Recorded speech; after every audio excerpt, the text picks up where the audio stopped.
Welcome back. MTG Joe here. Today we are covering the weekly meta breakdown where we look at the top performing decks on the MTG Arena ladder. We are going to be focusing today's video on the timeless best of one format. We'll cover best of three. There's the other formats. If you ever want to take a look, just check out the playlist. We try to cover them at least weekly, provided there's data, we get enough time, there's enough diversity. But for the most part, every week or two, we'll cover pretty much every format on Arena. We also do stuff if there's like metagame challenges, qualifier weekends, everything of that nature will get you covered in that respect. So like I said, we are going to be covering the best of one format. We're getting the data from Untapped GG. So this is the highest win rate decks we're going to be looking at based on the tracker. So it'll aggregate your win rates with other users, gives a whole bunch of cool stats, breakdowns, stuff of that nature. Link for Untapped is in the video description down below. Otherwise, I will paste all these deck lists in the video description for you. We got a couple of wild ones today as well that we'll take a look at. We're going to start off looking at popularity of the day, and then we will look at the win rates themselves. For popularity of the day, we'll look platinum to mythic rank just to see kind of the diversity. And then for the win rates itself, we'll be focusing on diamond to mythic rank. So jumping into it, let's go. Show and Tell at just under shade under 10%, followed by Rakdos Burn. Dimir Mill continues to be quite played, but has like a quite subpar win rate under 50%. 5-color Domain, which is the Domain aggro, just shade under 7. Grixis Shadow of 5. Then we have like Burn and various forms of Reanimator that are, I would say Reanimator is more popular than the individual record because you have like 5-color, 4-color, Atraxa kind of mixes it up. You have Vampire, Reanimator kind of mixed in there as well. So we'll take a look at a couple of the lists there. Just kind of showing the trends. It's been fairly flat, like if we look at just seeing the ebbs and flows and kind of going from there.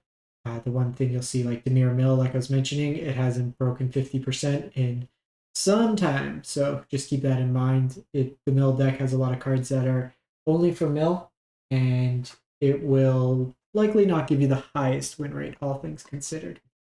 So jumping in, like I said, we're going to look May 16th through the 23rd, 7,100 games of played, diamond and mythic rank in terms of our stats. And the highest win rate deck is 5-color Vamps. It's really Rakdos, Splash, Atraxa. I have a video of this deck on my YouTube if you want to see it in action. The win rate was 75%. We went 50% in our games, and it was very much... I didn't love the deck, to be completely honest. It felt very all in. I think the thing you have to do with this deck is be very aggressive with your mulligans. An average hand is just not going to do. You're really leveraging the Dark Ritual kind of lines. So you can do Dark Ritual, Sorin, cheat into play Vein Ripper. You can Ritual, Cycle, Troll, Reanimate. You can Thoughtseize yourself to reanimate. So all things to consider if you're playing the deck itself.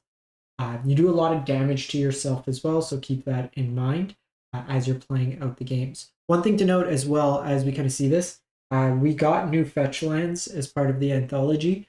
It's like 40,000 gold to get them, or you can craft them for 20 rare. So we got the full set now of fetches that we'll likely see start translating into some of these decks as well.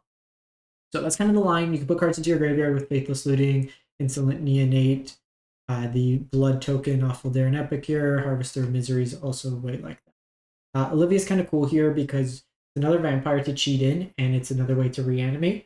And get that value there and give your reanimate threat also haste. So you can get to attack with the Atraxa the turn it comes down. We then go, this was the third highest win rate deck, but because it's of a similar ilk, I wanted to show it in comparison. This is 4-color vampires. So we're going to see a lot of similarities in the deck. We have Ritual Sorin line, we have Vein Ripper, Delta and Maverin, and then Saint Alinda, the new alchemy card. So enters the battlefield, you conjure a card from Spellbook. It's like various things that gain life and have some sort of effects to it, like Faith's Feather, stuff of that nature. At the beginning of your end step, gain life this turn, you create an XX avatar creature where X is the amount of life you gain. It props itself and gains you 4 life, and then it can make you more creatures kind of mixed into there. You're putting cards in your graveyard with things like Collective Brutality, you have Bitter Triumph to dump stuff, Gamble is another way to put cards into your graveyard, Lightning Axe, and then you have the Reanimate package. So a lot more ways to proactively put stuff into your graveyard, and not as soft to, like Bowmaster, think the Faithless Looting. The one thing with this deck here, it's got a fairly weird mana base, like no fetches. Just given the format, you also cannot play around Blood Moon with this deck, so I would upgrade it to have some fetch lines, play some basics, and kind of go from there. This isn't a Mount Doom deck. You're not going to be pinging your opponent, so that's an easy cut, I would say, in this regard. Mount Doom's usually played in more of a proactive deck, like Burn, because you don't care about the offset damage and it gives you some reach. In this deck here, you're already like dealing 6-7 damage to yourself, if not more. So you don't want to kind of add more insult to injury. You also probably want to find space for the troll, I would say. Rakdos Burn, 74%. So this deck here is mainboarding Roiling Vortex right now. So this version of the deck is not on the DRC Bauble version. So just keep that in mind. Vortex is good against Show and Tell, reasonable against any of the incidental life gain, stuff of that nature. Playing a full set of Ragavan, I think it's a little much, I would say. And the one thing with this one, it doesn't have Light Up the Stage, so it's a little bit more all in. Your hand is basically what you're going to be dealt with. You're not getting any additional card advantage outside of a lucky Ragavan flip. But a lot of the elements are burner there. And then you have like a bunch of 3 damage burn spells. Eidolon and Vortex can deal some stretch ping damage as well. Luris Companion with this one. Moving on, we go to 4-color Show and Tell. So 70.5%. So this version here, basically what you want to do is Show and Tell, put Omniscience into play, use Atraxa to help you dig for stuff. Eventually you're going to dig into Mastermind's Acquisition. You are going to go get a copy of Approach the Second Sun, cast it, and then cast like just more ways to dig to it, and then you win that turn. You have Born on the Winds that you can do it at instant speed, your combo, as well as Assemble the Team. Some situational cards, but more often than not, you're just going to win with the Approach the Second Sun line to win the game that way there. With this deck here, we did get Verdant Catacombs as well as Misty Rainforest. So I would replace the Flooded Strand with some number of those just because it allows you to fetch like blue-green or stuff like that. You then go to 5-color Domain, 69.5% win rate. So this is the aggro version. We have Breakout that gives your hasty, gives haste to something like Nashiba Brawler or Territorial Kavu, can deal big chunks of damage. This version's kind of the smaller creature package. No Oko, no Minskin in the main. Tribal Flames is just 5 damage burn spell. Lightning Bolt, 3 damage burn spell. Leyline Binding, some extra removal. I like this version because it's on Deathrite Shaman. I think it's got a little bit more utility. You have a couple copies of Ragavan, which is fine, but Deathrite helps fix your mana, ramps you ahead, and also can just be incidental reach or life gain. Nakatl is 1 mana 3/3 in the deck as well. And then Inti can be some card advantage as well as giving trample to some of your big creatures. Jingap the Companion. Then go to Izzet Tempo, 69%. Nice. This is kind of like the Blue Moon style deck. Again, this is a deck we got Scalding Tarn, so it would be something I would add to the deck. Just being able to fetch for like individual basics if you do want to play it. This is a Blood Moon deck, so you do have a number of islands, but you have access to Mana Drain in here, Ledger Shredder. You do need a lot of ways to deal with Bowmaster in this deck, so you have basically 8 1-mana removal spells for Bowmaster, plus Stern Scolding to deal with it on the stack.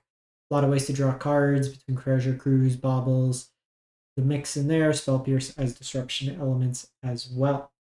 One of Thundering Falls, you can surveil lands, kind of fixing your mana base there.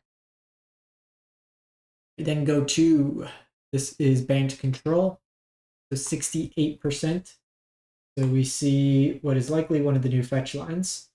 Let's just double check. Misty Rainforest, yeah. The graphics not loading, but we have Misty Rainforest in the mana base here. And this one here is basically just winning through Uro or Teferis. You could also use Commandeer, exile 2 blue cards from your hand, gain control of target non-creature spell, you choose new targets for it. You have One Ring mixed into there, but you're basically just going to be winning with Uro over some course of time. It's kind of an interesting line. You could technically win with Teferi downtick, but it's a very slow-oriented deck. You're really just going to be interacting with your opponent a lot. You have access to the Triomes here because you're playing Leyline Binding just as a cheap 1-mana exile style effect. No sweepers, so you're basically playing on the stack kind of mixed into there. and you're really relying on like your cheap interaction to Bowmaster. You then go to Sultai Reclamation. So Nexus kind of effect, Nexus of Fate, only 2 copies, which is kind of interesting. But you have access to Wilderness Reclamation. Oko's your win condition for the most part. This one here also has Bowmasters, some Snapcasters, but the core of the deck, play Wilderness Reclamation. You can float mana, try to take a whole bunch of extra turns. You get card advantage with Memory Deluge to help dig. The Lorien Revealed. Interesting to see no dig through time in the deck. And then you have just cheap like 3 Steps Ahead as a flexible card, Stifle, Spell Pierce, Brainstorms mixed in. Also have a copy of Emerald Collector. 2 mana 1/2 deals combat damage to player. You draw a card.